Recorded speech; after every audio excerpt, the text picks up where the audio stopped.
आज का हम लोग का पहला प्रश्न है, ए और बी किसी काम को 2 दिन में कर सकते हैं।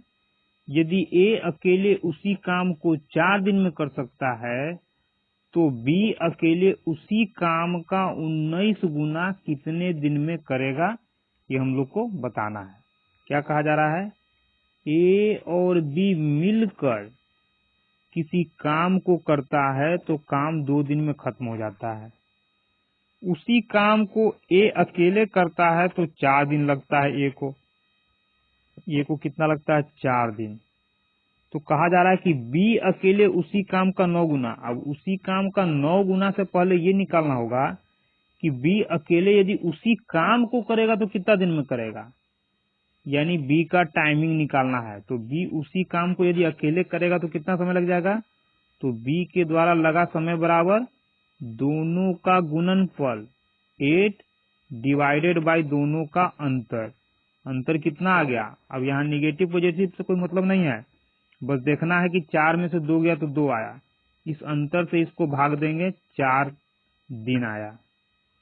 यानी कि जिस काम को ए अकेले 4 दिन में कर सकता है उसी काम को बी भी अकेले 4 दिन में कर सकता है। लेकिन यहाँ कहा जा रहा है कि उसी काम का 19 गुना करने में बी को कितना समय लगेगा। तो जितना काम था उसका 19 गुना, काम ज्यादा हो रहा है तो समय भी ज्यादा लगेगा। और काम कितना गुना, काम 19 गुना, यानी समय भी 19 गुना हो जाएगा। तो गुना 19, 19 चौक 76 दिन, यानी उसी काम का 19 गुना करने में बी को कितना समय लग जाएगा। ऑप्शन नंबर 3, 76 दिन। हम लोग का अगला प्रश्न है, ए और बी किसी काम को 2 दिन में कर सकते हैं, यानी दोनों मिलकर।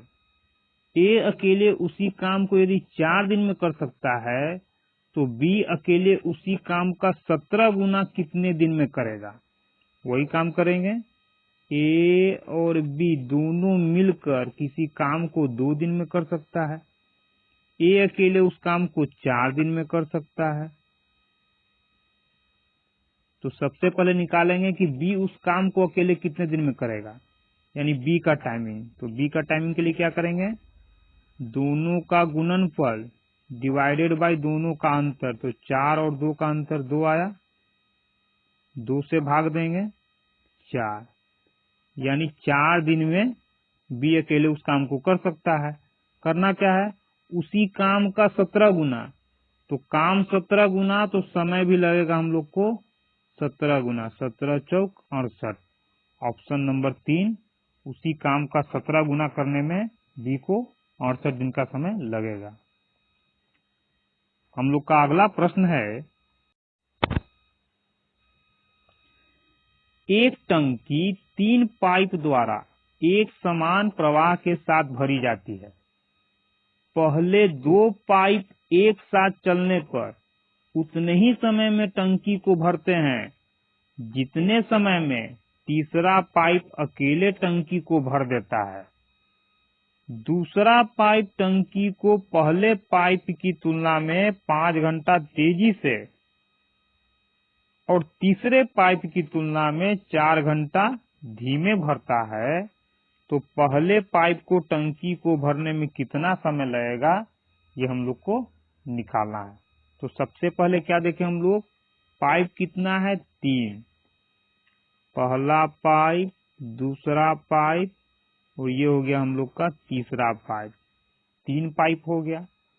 अब यहां से पढ़ना शुरू कर रहे हैं, तो इससे बस इतना ही पता चल रहा है कि पहला और दूसरा दोनों पाइप मिलकर जितने समय में टंकी को भरेंगे उतना ही समय में अकेले तीसरा पाइप टंकी को भर देगा।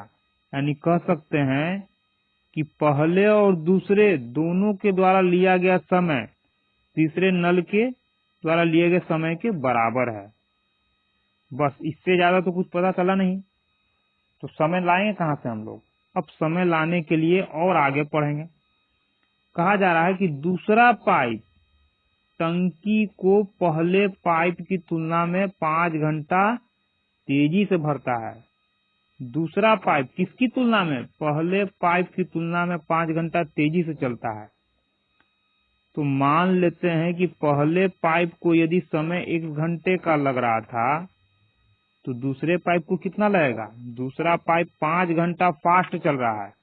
जब ये 5 घंटा तेज चल रहा है यानी कि इसकी तुलना में इसको 5 घंटे का कम समय लगेगा, तो इसका समय हो जाएगा हम लोग का x-5। लेकिन आगे कह रहा है तीसरे पाइप की तुलना में 4 घंटा धीमे चलता है। कौन, दूसरा पाइप। दूसरा पाइप पहले पाइप से 5 घंटा तेज, लेकिन तीसरे पाइप की तुलना में 4 घंटा धीमे, और 4 घंटा धीमे चल रहा है। जब ये दूसरा पाइप इससे स्लो है, कितना, 4 घंटा। जब ये स्लो है इसका मतलब ये फास्ट होगा, और कितना स्लो है, 4 घंटा ये स्लो है यानी 4 घंटा फास्ट होगा, और 4 घंटा फास्ट का मतलब इसकी तुलना में इसको 4 घंटा कम समय लगेगा। तो इसी में से 4 और घटा देंगे तो हो जाएगा x-9। यानी हम लोग कह सकते हैं कि पहला पाइप अकेले टंकी को 1 घंटे में भर सकता है, दूसरा पाइप अकेले टंकी को इतने समय भर सकता है, और तीसरा पाइप अकेले टंकी को इतने समय में भर सकता है। ये तो अकेले अकेले का बात हो गया। लेकिन इस लाइन के द्वारा यहाँ कहा जा रहा था, यहाँ से यहाँ तक में, कि जितने समय में पहला और दूसरा पाइप टंकी को भरता है उतना ही समय में तीसरा पाइप टंकी को अकेले भर देता है। यानी कह सकते हैं हम लोग कि पहले और दूसरे दोनों के द्वारा एक साथ टंकी को भरने में लगा समय तीसरे पाइप के द्वारा लगे समय के बराबर है। अब बराबर है तो बराबर करेंगे।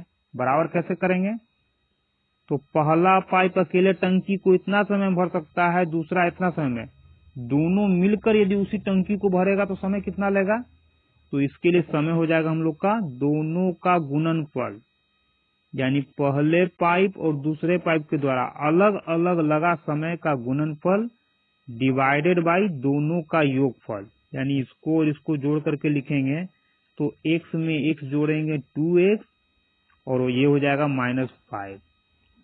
किसके बराबर हो जाएगा, जब बराबर में आएगा तो तीसरे पाइप के द्वारा लगे समय के बराबर हो जाएगा।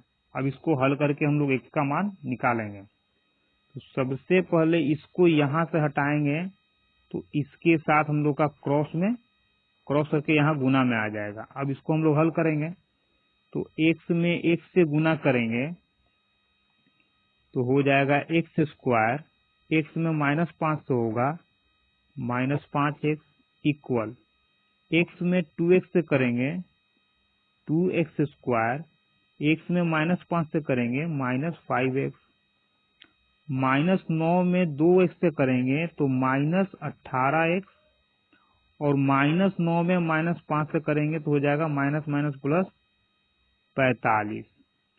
दोनों साइड में तो कट जाएगा हम लोग का, -5 -5 खत्म हो गया, और इसको यहाँ से हटाएंगे तो आ जाएगा हम लोग का x² यहाँ माइनस में, यानी फाइनल जो आएगा हम लोग का कितना आ जाएगा, बराबर में यहाँ कुछ नहीं बचा 0, और यहाँ घटाएंगे तो ये हो जाएगा हम लोग का x² माइनस में ये 18x और प्लस 45।